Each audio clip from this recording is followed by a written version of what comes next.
Master Randy Edwards here with a little dragon video. It's our rotation 2 for our yellow, orange, and green belt dragons. They're so cute.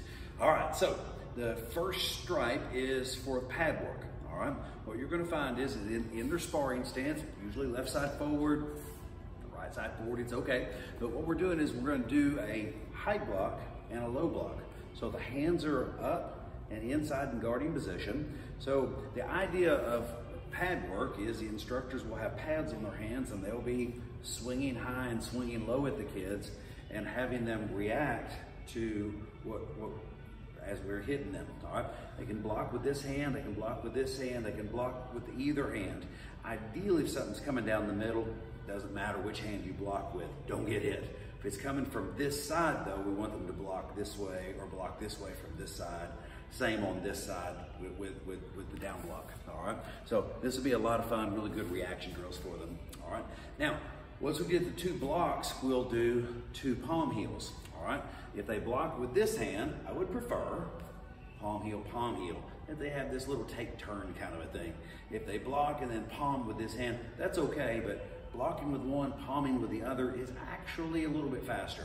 Now, I've given the instructors a choice to do 1, 2, 3, or 4 strikes at them so they could block up to 4 times, and then we'll put the mid out and then have them do 2 palm heels.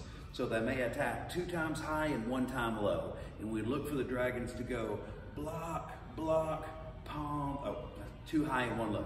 Block, block, block, palm, palm. Now they could go block, block, block, block, block, block. But notice how when I do the blocks with one hand, the other hand stays up.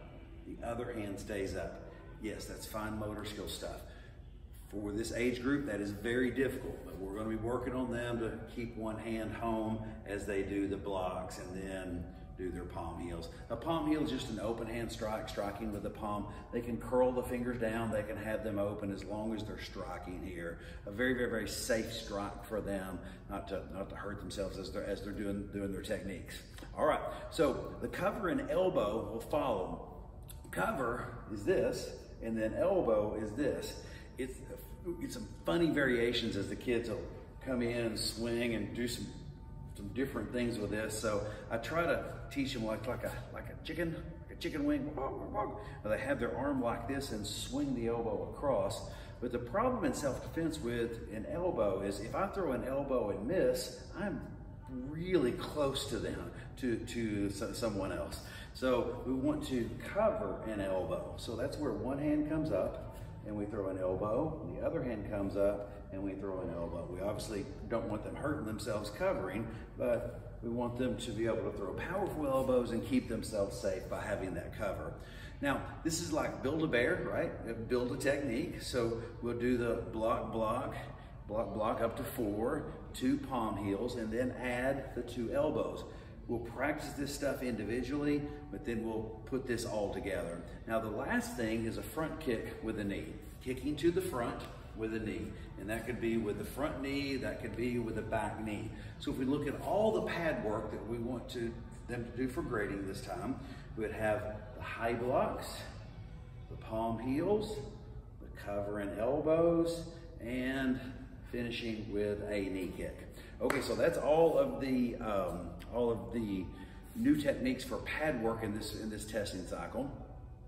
Now, the next technique, we have a lead leg, we're doing some lead leg techniques. We have basically a lead leg side kick, we have a lead leg hooking kick, and we have a lead leg turning kick. So we want to follow that up with a punch and a punch, so 2 punches, and then repeat the same kick. So what we're looking for is whichever leg is in front, that they do if it's a lead leg turning kick, they do the lead leg turning kick, follow with 2 punches, and then do another lead leg turning kick again. Again, some funny variations come out as they may do front leg punch punch, and then they may want to kick with the other leg, and they may be kicking over here and kicking over here and kicking over here. The idea, one target in front of them, all right? So the idea of this second stripe stuff is they should be able to do this with their instructor, that we're kicking and punching back and forth, showing that we can do these moves but have really great control with them.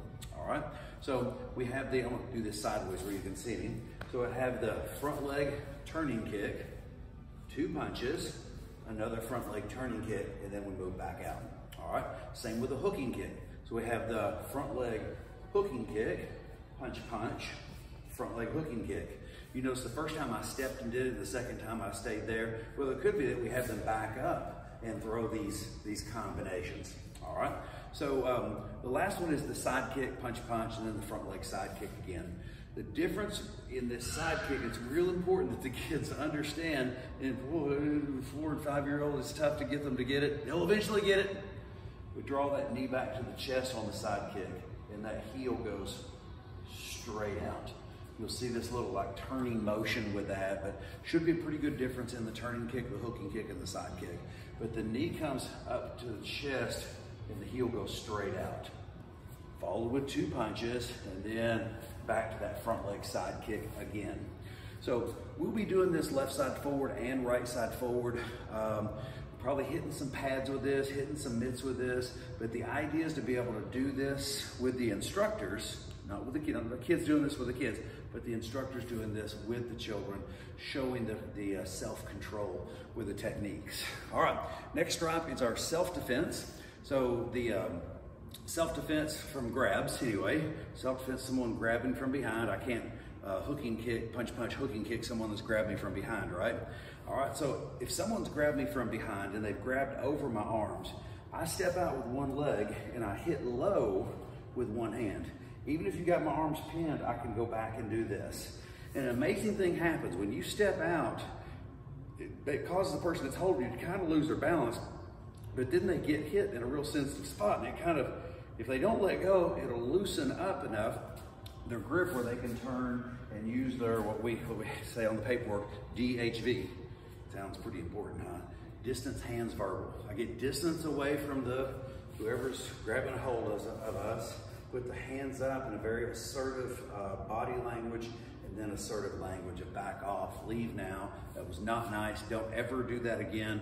So lots of different things we want the kids to be able to say in these situations. All right, so they can step out with either leg, doesn't matter which one they step with, but if they step this way, they have to hit with this hand. Fine motor skills, I know. It's kind of funny to make grabs. They step out with this and they hit this and they're hitting air, and then they'll eventually figure it out. Okay, if they grab under the arms, it does free up the arms a lot more to be able to do that strike and then turn and do the DHV, the distance, hands, and verbal. All right, the second self-defense move is from a shoulder grab. And what we want to do is we want to turn our body sideways. We want to move off the line and then maybe push the arm away from us. All right. So as the shoulders grab from the front, we can turn the body sideways and strike the arm and get back away. The shoulders grab on this side, I could turn and strike the arm this way and move back. Sometimes just turning the shoulder will release that. Not every time, and obviously we don't want to promote striking other children. You can see that on the playground, right? All right, but just a move and then distance, hands, and verbal also.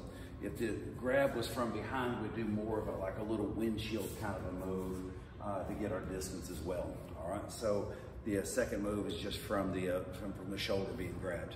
All right, the last stripe is the Taekwondo curriculum, so we're easing them into that. So the fourth stripe is walking stance. Shoulder wide, front knee bent, back leg locked out straight, all 10 toes pointed straight forward.